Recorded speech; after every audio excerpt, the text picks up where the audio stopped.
Baby reindeer centers on Dunny, a Scottish comedian who experiences an elderly woman's stalker behavior.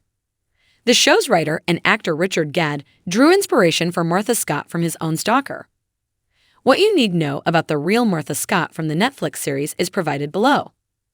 Baby Reindeer chronicles how an aspiring comedian's life was impacted by an older woman's stalking. In the Netflix series he wrote, actor Richard Gadd portrays a fictitious version of himself called Dunny Dunn. The actress modeled Martha Scott on a woman who hounded him for 4.5 years in her stage production of the same name, which was adapted for the 2019 Edinburgh Fringe Festival. Gadd has not disclosed the identity of his stalker due to legal concerns. Hence, Scott's true identity is kept a secret. In addition, the narrative follows bisexual Dunny as he comes to terms with his sexual orientation after experiencing sexual assault years before to being pursued. He stated to The Independent in April that his performances compelled him to confront his problems. It became impossible for me to keep my life apart from my experiences. Playing the lighthearted comedian was getting harder and harder after experiencing these kinds of things. Therefore, I really had no choice except to combine the two, he said, because I don't think I could have survived if I had ignored it and continued to do these cliches and one-liners. It was nearly a survival decision, because I was having so much difficulty. Even though it would have been simple for the dark comedy drama to portray Scott as a villain, Baby Reindeer shows sympathy for her by analyzing her choices and how they impact Dunn's life. The actor admitted to The Independent that he was careful not to portray Scott poorly because he thinks she is mentally ill prior to the Netflix series premiere.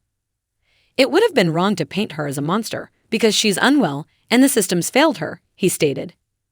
Gadd emphasized his surprise that she got no assistance from the government, attributing this to UK public service cuts. I truly did feel quite confronted with just how much, he continued. The police force appeared to be severely lacking in resources.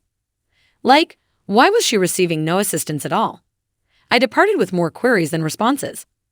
This is the authentic account of Baby Reindeer, along with the information we currently have on the real Scott. It's just not up to par. He went on, I want you to speak up if you find yourself in that situation again. It's your responsibility to call out bad behavior. Lauren finds Jono's encrypted messages. Tensions escalated to a breaking point despite their best efforts to move on, as Lauren learned about Jono's text conversations with Ellie. Lauren angrily told her husband, "You made an effort to get in touch with her. There's more going on here than just repeating what happened the previous evening." My stomach fell out. Even after Jono acknowledged sending the texts, he played it down, which enraged his wife even more. "It's humiliating, there are a lot of messages, it's constant," Lauren remarked. "And there's no, like, how's Lauren? Not even once was my name mentioned.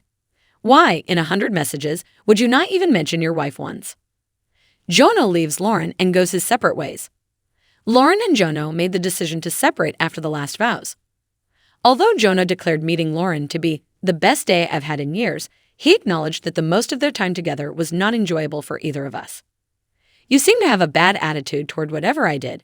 You would imply that I wasn't assertive, that I was robotic and dull," he clarified.